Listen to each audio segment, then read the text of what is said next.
Bonjour à tous, c'est le grand JT des territoires de l'été. Bienvenue dans chaque édition. Nous vous proposerons les meilleurs reportages magazines de cette saison. Voici d'ailleurs le tout premier reportage de ces éditions.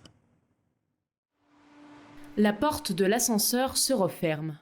En compagnie d'Emilia Huret, chef de centre, et d'Audrey Guillemenet, chargée de communication, nous amorçons une descente à plus de 490 mètres de profondeur. Bienvenue au laboratoire souterrain de l'Agence nationale pour la gestion des déchets radioactifs, l'ANDRA. Le site creusé dès l'an 2000 permet de préparer la construction et l'exploitation du futur site CIGEO, un projet français de stockage géologique des déchets radioactifs qui pourrait recevoir une autorisation de création autour de 2027. À partir de 2006, nous avons continué les travaux au laboratoire souterrain et plus à des fins de support au travail de la conception du projet, définition de l'architecture à terme de ce que sera le stockage et différentes thématiques d'études comme par exemple l'étude des matériaux, les interactions entre les matériaux. Dans ce laboratoire, pas de déchets radioactifs et il n'y en aura jamais. Si le stockage est approuvé, les résidus seront enterrés à 5 km d'ici, dans une zone souterraine aux mêmes caractéristiques que celle-ci, à 500 mètres de profondeur. Pour le moment, ce laboratoire est un lieu de test où plus de 70 personnes travaillent à la collecte de données qui serviront au projet CIGEO.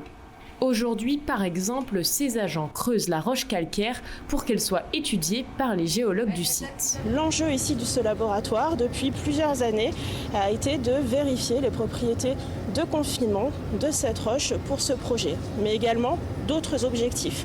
Des objectifs aussi plus d'ingénierie et de construction, puisque dans les premières années, on a aussi regardé comment cette roche se comportait face au creusement à 490 mètres de profondeur. Le 22 juin dernier, l'autorité de sûreté nucléaire a confirmé la recevabilité du dossier de demande d'autorisation du centre industriel de stockage CIGEO.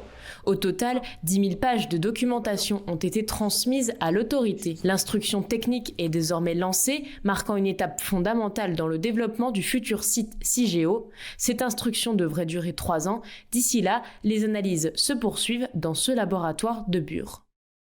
Dans les Vosges, les accompagnateurs en montagne permettent aux curieux et aux touristes de découvrir les richesses de la faune et de la flore locale. Parmi elles, le chamois captive l'attention, car pour apercevoir cet animal, mieux vaut s'équiper de jumelles et d'un bon appareil, comme Thierry Lasson de la rédaction de Vosges Télévisions. Regardez. Ce mercredi, en fin d'après-midi, Maxime, accompagnateur en montagne, emmène une dizaine de randonneurs sur les crêtes vosgiennes. La météo y est en effet on ne peut plus idéale pour l'observation du chamois. Et en effet, on ne tarde pas à en apercevoir un. Mais il est beaucoup trop loin pour le zoom de notre caméra et sur le moment, avouons-le, c'est un peu décevant. Mais à quelques centaines de mètres plus loin, regardez qui s'invite à la fête. Pas vraiment farouche, ce mâle d'une 40aine de kilos, qui va faire durer le plaisir d'ailleurs et se laisser photographier sous tous les angles. Le seul prédateur qu'il a, c'est le loup et le lynx. Il n'a pas beaucoup sur le massif, donc on peut le voir plutôt sereinement. On pourrait presque le caresser par moment, il faut surtout pas le faire. Voilà, si on est déjà à 10 mètres, c'est déjà vraiment beau, il n'y a pas besoin d'aller plus loin, plus proche pour le voir, quoi. C'est pas souvent qu'on voit des chamois, alors c'est bien aussi. Et vous en aviez jamais vu jusque-là ? Qu'en photo. C'est super. Dommage, j'ai pas le bon appareil photo, mais bon, j'ai pu me débrouiller avec mon téléphone. Mais je compte bien revenir pour faire d'autres photos et découvrir d'autres. Parfois, il y a des photographes qui font des plus belles photos que nous, donc ça nuit pas, ça remplace pas l'instant vécu. Regardez avec ses yeux et pas avec l'appareil. Ouais, c'est beaucoup mieux. Les zones de prédilection de l'animal sont ces cirques glaciaires. Il y est en effet parfaitement adapté. Il a des sabots très adaptés pour tenir sur les rochers et la glace. Il a une très grosse cage thoracique, un très gros cœur, et il a beaucoup plus de globules rouges que l'être humain. Donc toutes ces caractéristiques font que c'est un animal qui peut monter et descendre dans les cirques glaciaires très facilement. Le chamois vit entre 15 et 20 ans pour les plus vieux. Et la période des naissances a lieu fin mai, début juin.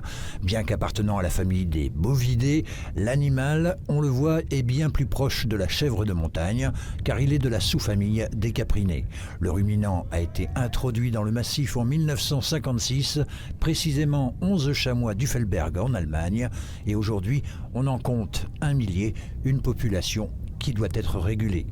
On régule le chamois là, sinon il y a trop de consanguinité. Les chasseurs tuent le chamois normalement chaque année. Et aujourd'hui, on en prend d'ici pour introduire dans d'autres endroits, dans d'autres massifs de France ou même d'ailleurs. Parole d'accompagnateur, à chaque fois le chamois était au rendez-vous. Quant à notre invité surprise, il est reparti lasser les photos vers d'autres cieux. Voilà, direction l'ouest du pays, désormais avec un embarquement immédiat pour une aventure dans les airs. À l'aérodrome du Mans, des baptêmes de l'air exceptionnels sont proposés chaque jour. À bord d'un autogire, les participants peuvent voler à plus de 200 km/h. Une expérience à couper le souffle et il faut avoir le cœur bien accroché, vous allez le voir, avec ce reportage d'Anthony Piton et de Sacha Lemoine pour notre partenaire LM TV Sarthe. Imaginez un oiseau de métal. Vous l'avez peut-être déjà vu voler au-dessus du Mans. Cet engin jaune canari est un autogire. Aujourd'hui, Martin s'apprête à vivre à bord son tout premier baptême de l'air. Allez, hop.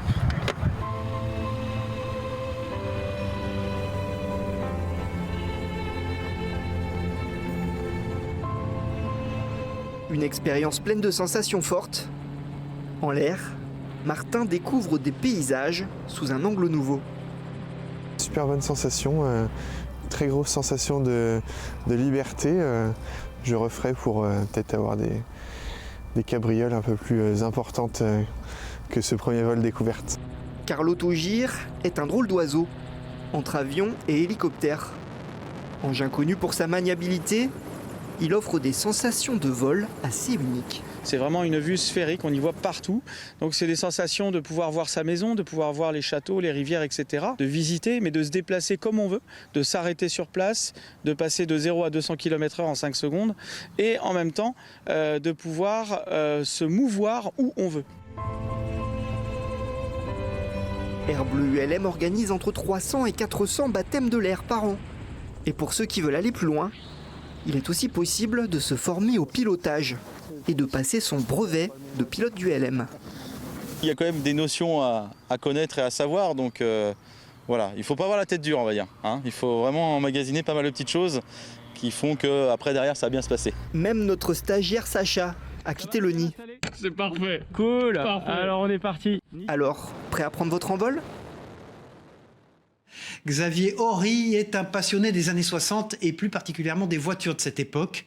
Il en compte des dizaines dans son garage et la rédaction de TL7 a eu la chance de s'y rendre pour une remontée dans le temps, sans radar ni péage. Regardez ce reportage. En épicier, en agriculteur ou bien encore en adjudant-chef de la gendarmerie. Xavier Horry est peut-être bien le seul à pouvoir exercer tous ces métiers et en même temps.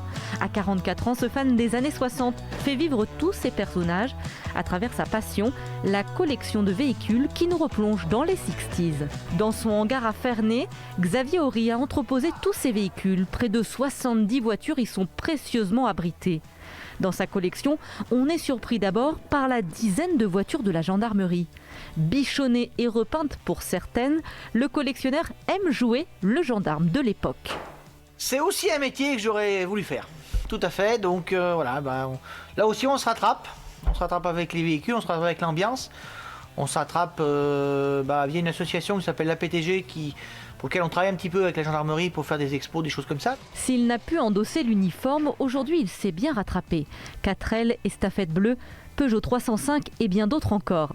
Et le collectionneur ne lésigne pas sur les détails. Ce bureau recrée l'ambiance d'une brigade dans les années 60.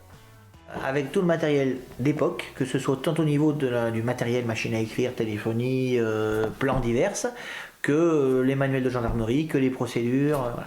Les années 60, une époque qui fascine ce quadragénaire. Après avoir enfilé le costume de gendarme, il se met dans la peau d'un épicier.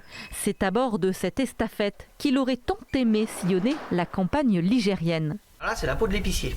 L'épicier, puisque ce véhicule a 6300 km, il est équipé comme une épicerie d'époque, qui passait dans les villages dans les années 60. Il y a à peu près de quoi se nourrir, vous avez de quoi boire. Tracteur, mobilette, camion et même un corbillard complètent sa collection de voitures des années 60. Depuis 30 ans qu'il collectionne tous ces objets et engins qui roulent, Xavier Horry réalise quelque part un rêve d'enfant. Nostalgique des années yéyé, cette collection digne d'un musée amuse Xavier Horry. Aujourd'hui, il continue d'agrandir sa collection à un rythme beaucoup moins soutenu qu'à une époque. Mais son esprit grand enfant, lui, perdurera encore un bon moment. Réduire sa consommation énergétique, c'est aussi s'engager dans la préservation de l'environnement, à l'instar du développement des énergies propres. Parmi elles, l'éolienne est incontestablement la plus connue, mais aussi la plus débattue en France. Si son aspect extérieur est souvent critiqué pour enlaidir les paysages, son intérieur, lui, nous est encore secret. Alors que se cache-t-il dans une éolienne?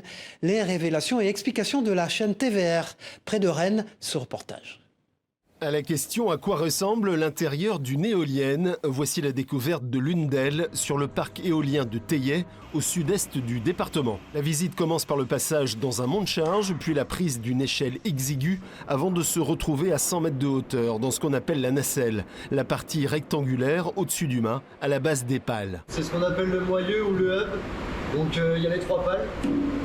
Derrière moi, il y a la multiplicatrice qui permet de multiplier l'énergie, donc ça peut créer un rapport de 100. On arrive à 1200 tours minute, la génératrice, et derrière vous, le convertisseur. Donc qui derrière, l'énergie 690 volts qui est multipliée après avec le transformateur en 20 000 qui est réinjecté sur le réseau. Cette éolienne à 3 millions d'euros appartient à la société bordelaise Valorem, qui entend bien en implanter beaucoup d'autres dans le département. Un projet comme celui qu'on a juste derrière nous, il a mis 17 ans à se construire, ce qui est beaucoup trop long. Nous, on pense que ces projets-là, on peut, en prenant le temps de concerter avec la population, en prenant le temps de faire toutes les études environnementales nécessaires, on pense que c'est des projets qui peuvent sortir de terre en 4 ans. Valorem possède déjà les 4 éoliennes du site de Theillet, installées en 2019. Elle travaille à ériger la prochaine pour 2025.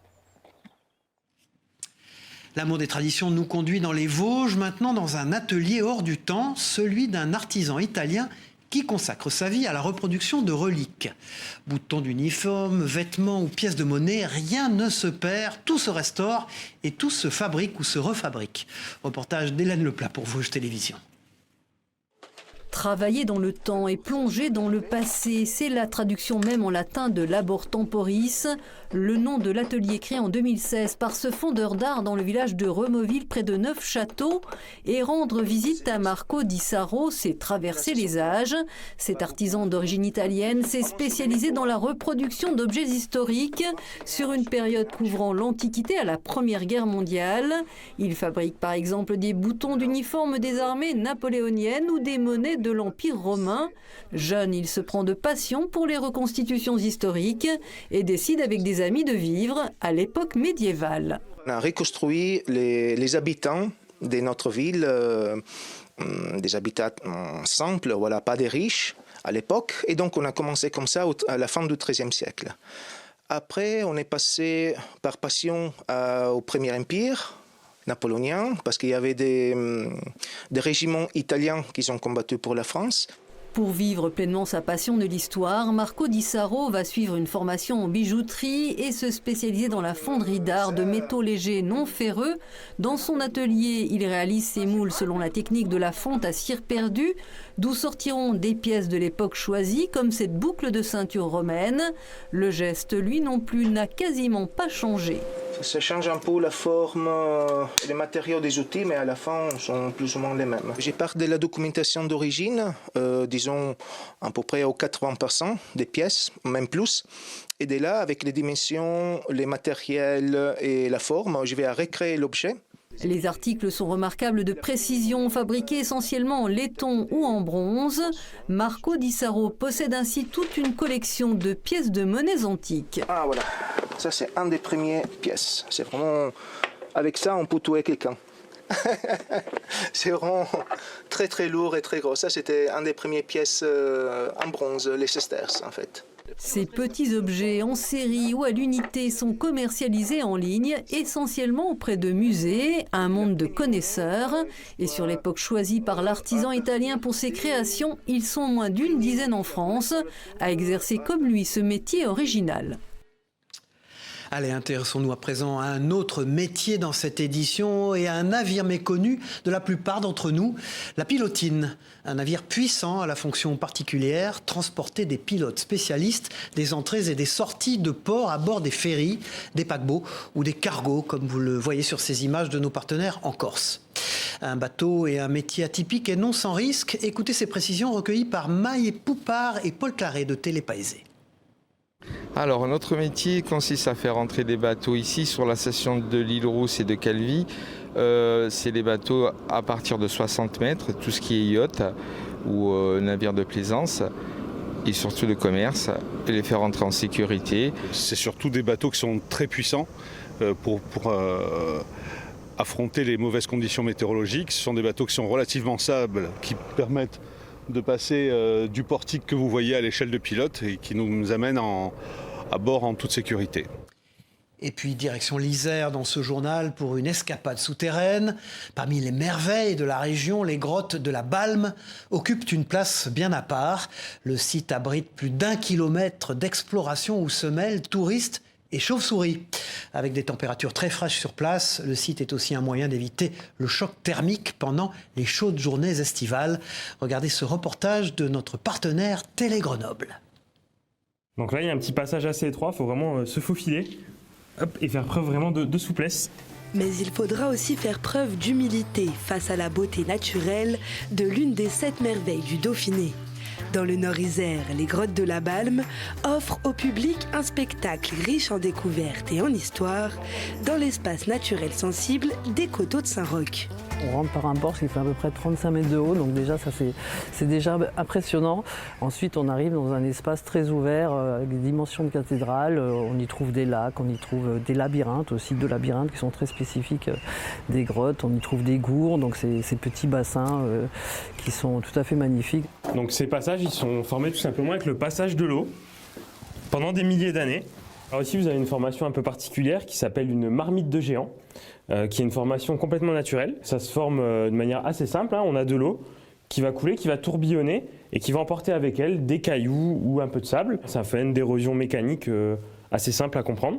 Et donc celle que vous avez là, cette marmite de géant, elle a environ 130 000 ans. Ce qui fait aussi la particularité des grottes de la Balme, ce sont ses habitants. Elles sont réputées pour héberger une grande variété de populations de chauves-souris.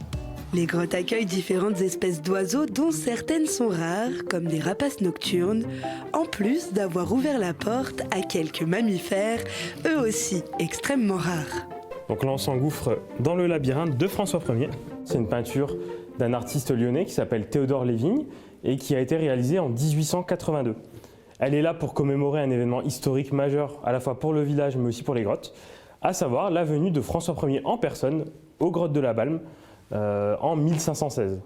Entre histoire, géologie et écosystème, les grottes de la Balme sont la promesse d'une évasion à la découverte des travaux époustouflants de l'architecte la plus talentueuse au monde, la nature. Et puis elle s'invite de plus en plus dans l'alimentation des Français. Petits fruits rouges orangés de la famille de la tomate, c'est la baie de goji. Des baies qui proviennent aujourd'hui essentiellement du marché asiatique. Pourtant, dans l'Oise, quelques producteurs français se sont lancés dans la culture de ces fruits.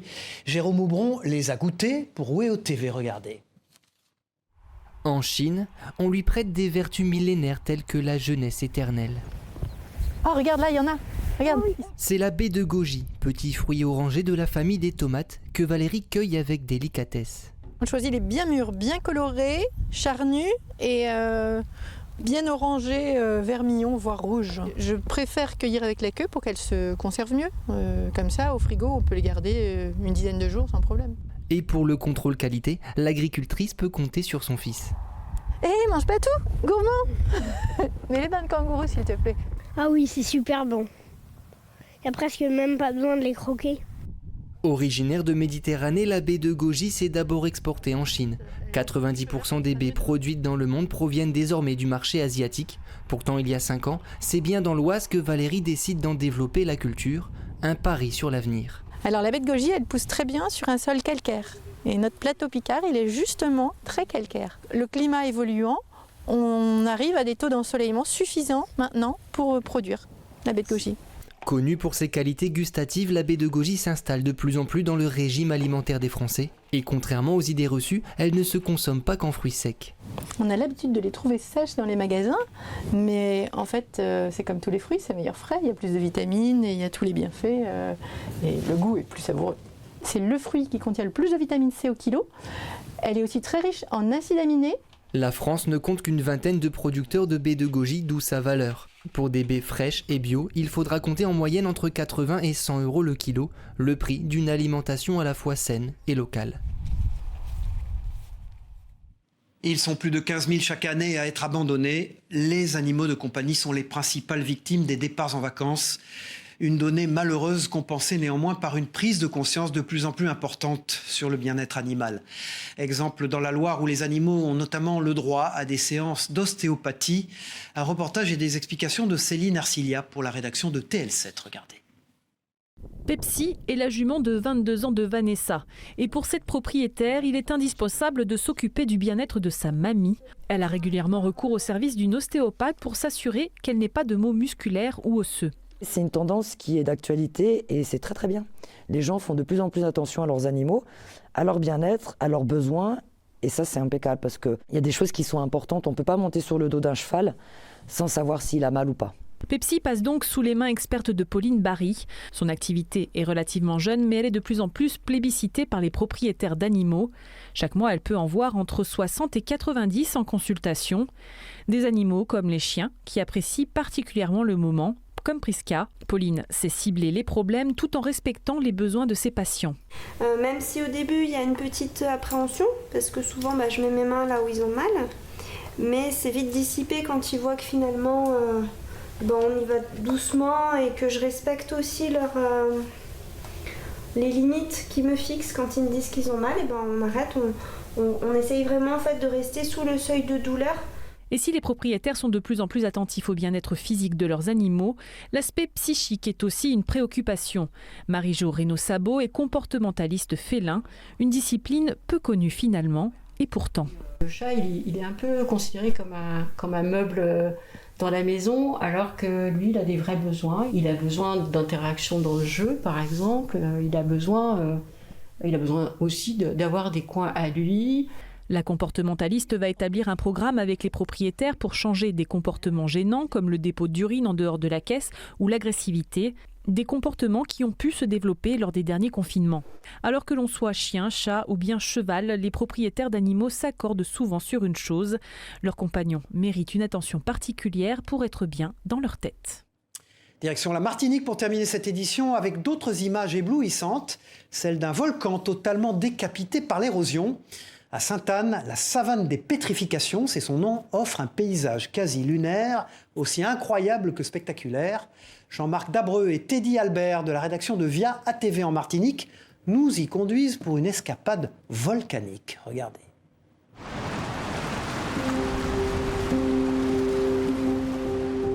Au sud de la Martinique, bordée par la mer des Caraïbes, une plaine aux faux airs de désert. La savane de pétrification ou la promesse d'un dépaysement garanti. Au beau milieu de cet espace inattendu, nous croisons ce groupe de randonneurs habitués des lieux. Quand je viens ici, en fait, c'est parce que j'ai l'impression de ne pas être en Martinique, en fait, quand j'ai besoin de sortir un peu dans mon île, sans partir. Visiter la savane de pétrification, c'est aussi faire une balade dans le temps. Il y a 23 millions d'années, l'île aux fleurs est née ici. Il reste encore des traces de cette époque lointaine. Oui, là, je viens de ramasser un morceau de bois pétrifié, dit pétrifié, mais en réalité, c'est du bois silicifié. Pourquoi? Parce qu'il n'y a plus de bois à l'intérieur. En fait, le bois, il est fibreux, un bout de bois pourri. Et ce bois a été traversé par des remontées hydrothermales, c'est-à-dire de l'eau riche en silice. On se retrouve au cœur d'un volcan, totalement décapité. Nous sommes en train de réaliser là, le rêve un peu fou de Jules Verne, c'est-à-dire pouvoir rentrer au cœur d'un volcan. De ce passé volcanique découle un sol argileux et très fertile. Une terre idéale pour la culture du melon. Cette exploitation d'une centaine d'hectares y étaient plantées depuis une quinzaine d'années. Les plantes sont puissantes et nous donnent un produit de grande qualité. Donc le fait d'être à proximité de cette zone nous fait partager la chance d'un terroir exceptionnel. Une nature généreuse et captivante. Ce photographe professionnel en a fait son terrain de chasse favori. Il y a beaucoup d'espèces différentes. Là, on parlait du paille en queue, mais on vient de voir le balbuzard pêcheur passé. Il y a la frégate, le pélican. On a l'impression d'être sur l'eau avec les oiseaux. Jadis, point le plus haut de l'île, la savane de pétrification offre aujourd'hui un panorama unique sur la Martinique. Voilà, c'est la fin de ce grand JT des territoires. Merci de nous avoir suivis. On se retrouve très vite pour une prochaine édition. Au revoir à tous.